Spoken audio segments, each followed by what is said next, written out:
तो देखो बच्चों, केमिकल बॉन्डिंग वन शॉट कैसे करें। मैंने क्या प्लान बनाया है इसमें कि मैं इसमें ना टॉपिक्स को ना ऐसे लिंक करके पढ़ाऊंगा कि आपको लगेगा ये चैप्टर जो है ना वो सच में एक लेवल, एक वन शॉट में एक हो सकता है। देखो ऐसे, सबसे पहले इस चैप्टर में अगर कुछ करना है ना तो आपको समझ में आनी चाहिए shape of molecules. Shape of molecules समझते ही ना आपका हाफ चैप्टर आपके पास आ जाएगा। ठीक है, शेप ऑफ मॉलिक्यूल को शेप बताने की दो थ्योरीज होती हैं। एक होती है VSCPR थ्योरी और एक होती है हाइब्रिडाइजेशन। मैं दोनों को ही ना ब्लेंड करके आपको समझा दूंगा, दोनों टॉपिक को रिलेट कर दूंगा, आपको उससे इजी लगेगा। VSCPR थ्योरी और हाइब्रिडाइजेशन में शेप कैसे पता लगती है? VSCPR थ्योरी में कहते हैं कि आप बॉन्ड पेयर गिनो और लोन पेयर गिनो, और हाइब्रिडाइजेशन को इससे कैसे जोड़ना है वो आपको बता देता हूँ। हाइब्रिडाइजेशन निकालनी आपको साथ ही में आ जाएगी, और उसके अलावा यहाँ पर हम बॉन्ड एंगल और शेप की भी बात कर लेंगे। ठीक है ना, बॉन्ड एंगल एंड शेप। तो कैसे करना है? देखो, अगर बॉन्ड पेयर 2 हो, लोन पेयर 0 हो, 2 + 0 2 आ गया ना, प्लस करके अगर 2 आ रहा है, प्लस करके 2 आ रहा है तो हाइब्रिडाइजेशन क्या हुई? sp। ठीक है ना, आपको इसके लिए ये समझना है कि प्लस करके जैसे यहाँ पर मैं एक टेबल अलग से बना लेता हूँ कि bond pair plus lone pair क्या निकाल के एक z निकाल लेते हैं, z से फिर हाइब्रिडाइजेशन निकल आती है। ठीक है ना, यहाँ एक शॉर्टकट सा टेबल अलग बना देता हूँ। तो मतलब दो, अगर z किसी का 2 आ रहा है तो क्या होगा वो? sp। 3 आ रहा है तो sp2, 4 आ रहा है तो sp3। z एक हमारा ना ऐसे ही सोचा हुआ नंबर है। ठीक है ना, आप h भी सोच सकते हो, कुछ भी नंबर सोच सकते हो उसको। 5 मतलब sp3d और 6 मतलब sp3d2। तो हाइब्रिडाइजेशन और लोन पेयर बॉन्ड पेयर का जो सम होता है ना वो लिंक है। अब जैसे देखो, 2 bond pair 0 lone pair shape, hybridisation हो गई sp, शेप होगी क्या? लीनियर, और बॉन्ड एंगल क्या होगा? 180। जैसे देखो, ट्रिपल बॉन्ड वाला कंपाउंड होता है ना इथाइन, वो भी sp हाइब्रिडाइजेशन होता है। ठीक है ना, BeCl2 भी sp हाइब्रिडाइज्ड होता है। अगला केस आओ, 3 0 3 आ गया, 3 पर क्या होगी? sp2 की शेप क्या होती है? Trigonal planar. ठीक है ना, ट्रायगोनल प्लेनर, बॉन्ड एंगल 120, और जो है ना इसमें एग्जांपल आ जाता है, एक तो डबल बॉन्ड वाले केसेस और दूसरा एग्जांपल BF3। ठीक है ना, दूसरा एग्जांपल है BF3। और एक चीज और, डाइपोल मूवमेंट को भी यहाँ पे जोड़ रहा हूँ। डाइपोल मूवमेंट जो होता है ना, जितने भी रेगुलर शेप वाले मॉलिक्यूल्स होते हैं सबका ही डाइपोल मूवमेंट क्या आता है? 0, क्योंकि डाइपोल मूवमेंट एक दूसरे को क्या कर देता है? कैंसिल कर देता है, आमने सामने को काट देता है। ठीक है ना, तो एक ही टेबल में VSCPR, हाइब्रिडाइजेशन, बॉन्ड एंगल और डाइपोल मूवमेंट, ये ऐसा यूनिक टेबल है। ठीक है ना, अच्छा उसके अलावा फिर 4 0 में प्लस करके 4 आ गया, sp3 क्या होता है? टेट्राहेड्रल। सारे अल्केन्स जो होते हैं ना, ऐसे सारे अल्केन्स जो होते हैं, इथेन, मीथेन, ब्यूटेन, सबकी शेप क्या मानी जाती है? टेट्राहेड्रल ही मानी जाती है। इसको थोड़ा सा ना ऐसे टेढ़ा करके बनाते हैं ताकि ये प्लेन ऑफ द पेपर से ऊपर होता है। बॉन्ड एंगल 109.5 या 109.28, और डाइपोल मोमेंट इसकी भी क्या है? 0। ठीक है ना, तो एक ही जगह में सारा बता दिया। 5 0 पर जो प्लस करके 5 आ रहा है, हाइब्रिडाइजेशन क्या बनेगी? sp3d2, और जो शेप बनेगी यही बना देता हूँ, ट्रायगोनल बाइपिरामिडल, PCl5 की होती है, और डाइपोल मोमेंट उसका भी क्या होता है? 0। ठीक है ना, एक बार फटाफट ड्रॉ कर लेना, फिर इसमें जो है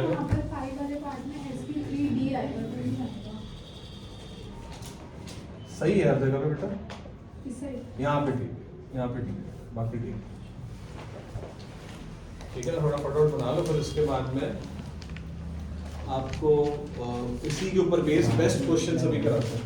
इसी टेबल के ऊपर बेस्ड जो बेस्ट क्वेश्चंस है ना, फिर वो करवाता हूँ आपको। डाइपोल मूवमेंट से रिलेटेड और शेप से रिलेटेड बेस्ट क्वेश्चंस जो 5-6 बन सकते हैं पेपर के हिसाब से, वो करवाता हूँ।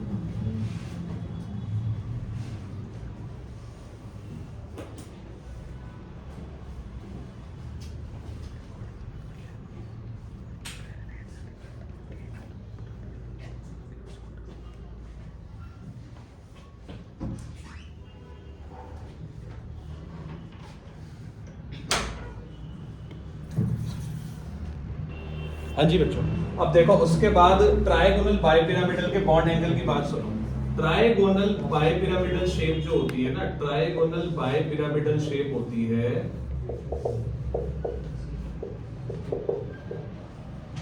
ट्राइगोनल बाइपिरामिडल शेप बनती है ऐसे, जैसे ये PCl5।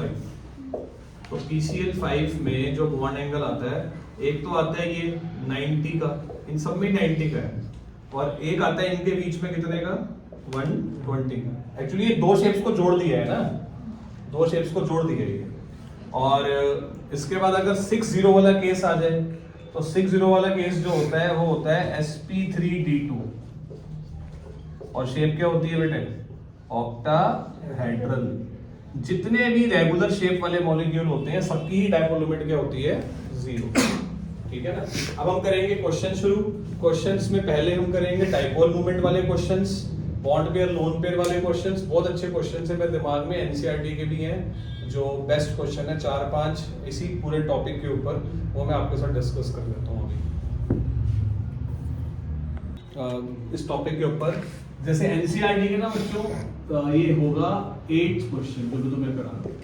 ये क्वेश्चन आता है कि जो बॉन्ड एंगल होता है ना, वो मीथेन, अमोनिया और वाटर, ठीक है ना। तो क्वेश्चन वैसे अमोनिया और वाटर का है, मैं तुम्हें आगे बता रहा हूँ। बॉन्ड एंगल का ना ऑर्डर ये होता है, मैं एमसीक्यू के हिसाब से बता रहा हूँ। जैसे इसका बॉन्ड एंगल कितना है, 109.28 अभी हमने देखा था। यहाँ पर बॉन्ड एंगल हो जाएगा 107, और यहाँ पर बॉन्ड एंगल हो जाएगा 104.5, ठीक है। हाइब्रिडाइजेशन इसकी भी sp3 है, इसकी भी sp3 है, और इसकी भी sp3 है, ठीक है ना। और ज्योमेट्री इन तीनों की ही क्या है, ज्योमेट्री इन तीनों की ही क्या है, टेट्राहेड्रल। मुझे कैसे पता लगा, मुझे ऐसे पता लगा कि इसमें 4 बॉन्ड पेयर है, 0 लोन पेयर है। इसमें 3 तो बॉन्ड पेयर है, लेकिन 1 लोन पेयर है। 3 बॉन्ड और बचे हुए 2 इलेक्ट्रॉन। ऐसे यहाँ पर 2 बॉन्ड पेयर है और 2 ही लोन पेयर है। प्लस करके कितना आया तीनों में, तो तीनों में प्लस करके कितना आया, इन तीनों में ही प्लस करके कितना आ रहा है, 4 4 4 4। इसलिए हाइब्रिडाइजेशन तीनों की ही क्या है, sp3। ये एमसीक्यू के हिसाब से बड़ा परफेक्ट है। और बॉन्ड एंगल का क्या होता है बच्चों, तो बॉन्ड एंगल का ये होता है कि जिसमें लोन पेयर होते हैं ना, उसका बॉन्ड एंगल जो है वो कम हो जाता है। लोन पेयर और बॉन्ड एंगल एक दूसरे के क्या है, इनवर्सली प्रोपोर्शनल। तो अब देखो इसमें कितने लोन पेयर है, 2 है ना, तो इसका बॉन्ड एंगल सबसे कम है ना, क्योंकि लोन पेयर होने से क्या होता है, देखो वाटर है, वाटर का ना ये 2 लोन पेयर आ जाते हैं। जैसे लोन पेयर ना रिपल्शन क्रिएट कर देते हैं, तो देखो बॉन्ड पास आ गए हैं। ये बॉन्ड एंगल पता है होना कितना चाहिए था, ये 109.28 होना चाहिए था, लेकिन लोन पेयर ने इसको पुश कर दिया, लोन पेयर ने इसको पुश कर दिया, बॉन्ड एंगल कितना हो गया, 104। यही चीज अगर मीथेन होती, यही चीज अगर ये मीथेन होता, तो मीथेन में ये बॉन्ड एंगल कितना था, 109 था। चौथा बॉन्ड ना यहां पर है, उसको वो ऊपर है ऐसे, ठीक है ना। तो बॉन्ड एंगल यहाँ पे 109.28 था, यहाँ पे कोई लोन पेयर नहीं था, तो इसने इसको इतना पुश नहीं किया, लेकिन यहाँ तो किया।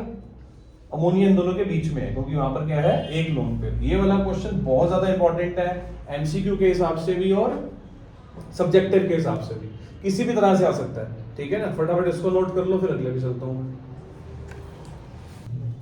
अब इसके अलावा बच्चों जो एक और क्वेश्चन बहुत ज्यादा इंपॉर्टेंट है, वो 2 क्वेश्चन है डाइपोल मूवमेंट के ऊपर, 2-3 क्वेश्चन है डाइपोल मूवमेंट के ऊपर, और एक क्वेश्चन जो है वो अगेन VSCPR हाइब्रिडाइजेशन इन सब के ऊपर। देखो क्वेश्चन ये वो कह रहे हैं कि मीथेन है, मीथेन की शेप स्क्वायर प्लेनर क्यों नहीं हो सकती, मीथेन की शेप स्क्वायर प्लेनर क्यों नहीं हो सकती, टेट्राहेड्रल ही क्यों होती है।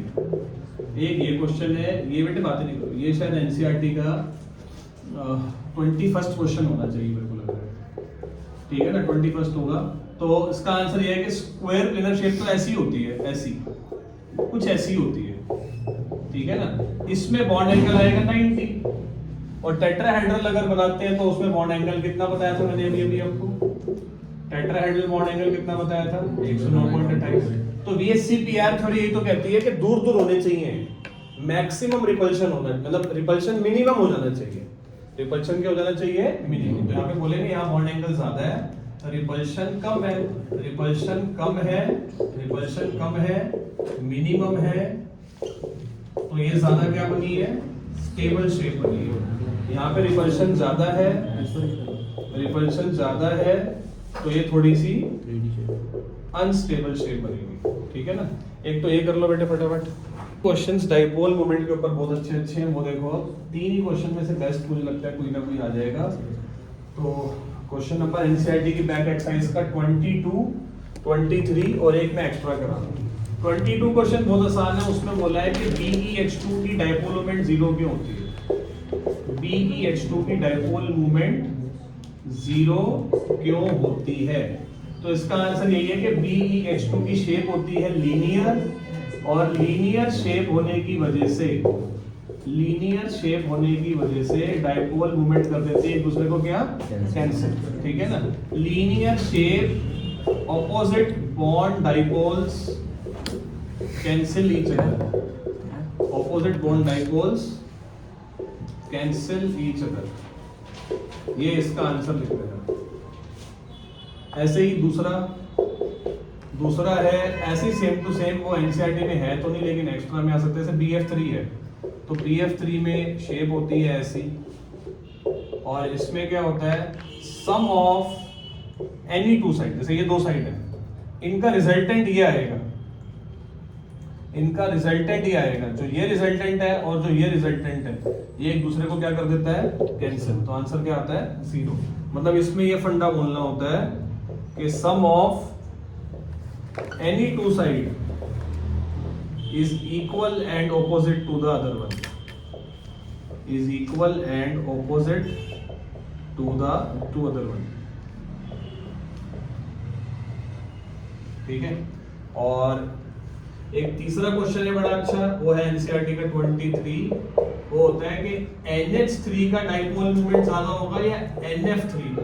बहुत बढ़िया क्वेश्चन, पक्का एमसीक्यू में, असर्शन रीजन में आने के फुल चांसेस हैं।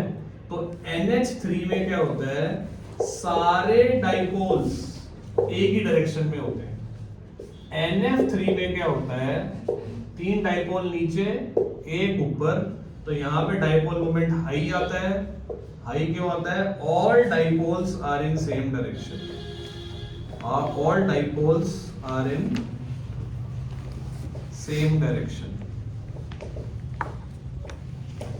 और यहां पे क्या बोल रहे हैं कि one due to lone pair, one dipole due to lone pair is in different direction. One dipole due to lone pair is in opposite direction. तो ध्यान रखना, ये वाला क्वेश्चन बहुत ज्यादा इंपॉर्टेंट है। एनसीईआरटी का कौन सा क्वेश्चन है ये, 23 ये वाला, ठीक है ना। 22, 23 और एक एक्स्ट्रा क्वेश्चन डाइपोल मोमेंट पे आएंगे तो ये 3 ही आने के चांसेस है, ठीक है ना। तो ये 3 भी ध्यान रख लेना। फिर अब